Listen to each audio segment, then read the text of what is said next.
I came to, from about the age of 12, I had always considered becoming a religious. But, I kept putting it off. I wanted to do this, I wanted to do that, I wanted to do the other. And eventually the idea in my mind was definite. I wanted to be a religious. But I still wanted to do these other things, and I wanted to travel. So I thought of Canada, and I thought of South Africa, and I thought, no, South Africa, too much racism. Canada is too close to home. I'd be home the first time I was homesick. Got to go somewhere where I can give it a go. Australia, well, it was a name. New Zealand wasn't much more.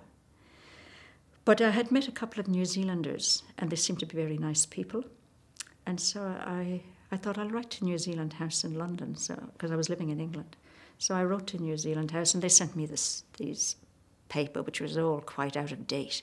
But nonetheless, it gave me an idea about Maori people and the culture here. And so I thought, well, right, I'll go try New Zealand. So I came out to New Zealand in 1960, 100 years after Mother Ovia. So I came here, I arrived in Auckland. Summer's day, November, I couldn't get used to that at all. And Christmas, I thought, goodness me, imagine Christmas in the sunshine. I thought I'll never get used to this. But I had written home to say I was seriously thinking of entering the convent. And next thing is my sister came out. And on her travels, she came out with Shaw Saville. There was an Irish doctor on board, and they got to know each other. And when the ship came into port, the chaplain came aboard, and he knew the doctor from regular visits, and the doctor introduced my sister to him. And she told him of my desire to enter the convent. So he wanted to meet me. So I went to the cathedral in Auckland, because she'd made the arrangements.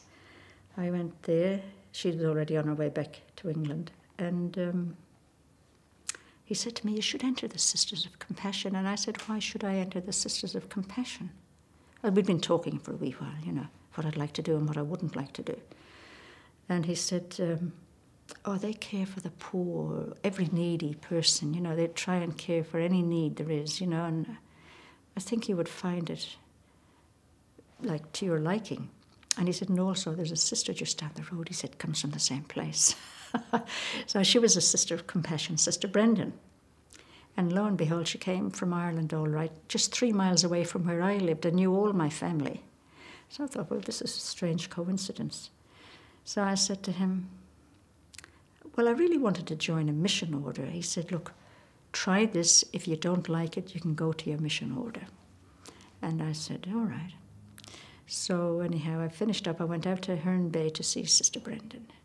And from there it developed. And I decided, well, yes, I will go. And I came down to Wellington then, and I entered Island Bay in the end of, 61, I think it was. I entered the convent, the old place, Island Bay here. And I had my ups and downs, and many times I'd gone to the novice mistress and said, right, I better have my suitcase, I want to go. And she said, why? What is it this time? But each time she would talk you through it, and then making a lot out of nothing. And here I am still today. And I don't regret it, not a moment of it. So we were taught about Suzanne Obia, and we went through her writing, her directory. And yes, and her practical ways, none of this pious stuff. Get down, she was very much down to earth. Certainly you had to pray, but your work was a prayer. You had to leave God for God. That was another one of her quotes. And no, I related very much to Mother Obia. She was very far ahead of her time, and what she did then and her outlook on life is very appropriate today, as you say. Yes, her spirit still reigns. Yes, I hope it's never lost.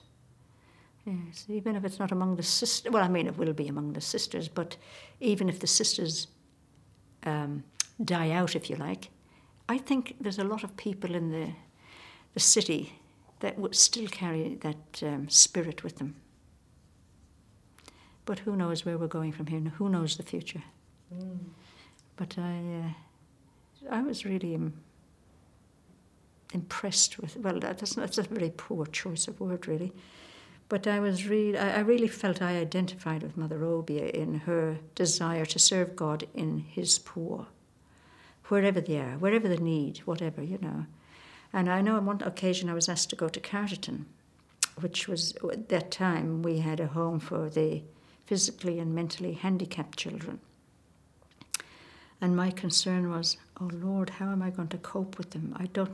Some of them I find I can't even look at, you know. I don't want to offend the children or make them feel that I find them offensive or anything. So anyway, I prayed away about it quietly. But when I got there, you know, I discovered you come to know the person. The disfigurement is there, certainly, but the person shines through. And you find yourself, you don't even notice it after a while. And I thanked God for that. And again, I thank Mother Obia for it too, because I think without having the experience of Mother Obia and the children that we had worked with in the nursery, I would probably have avoided working with people like that. But I'm glad I came to know how to live and work with them. And as I say, their joy always shone through. You think you're taking something with you, but in actual fact, you receive a lot from the people you go to work with, as I did with the children in Wilcannia, as I did with the children in Broken Hill, and again with the children in Romania. I think I received far more than I was ever able to give, or that I'm aware that I could give. I don't know what giving, you know. We never know what we give, do we? But I felt that I received a tremendous lot of gifts, and I learnt a lot from them.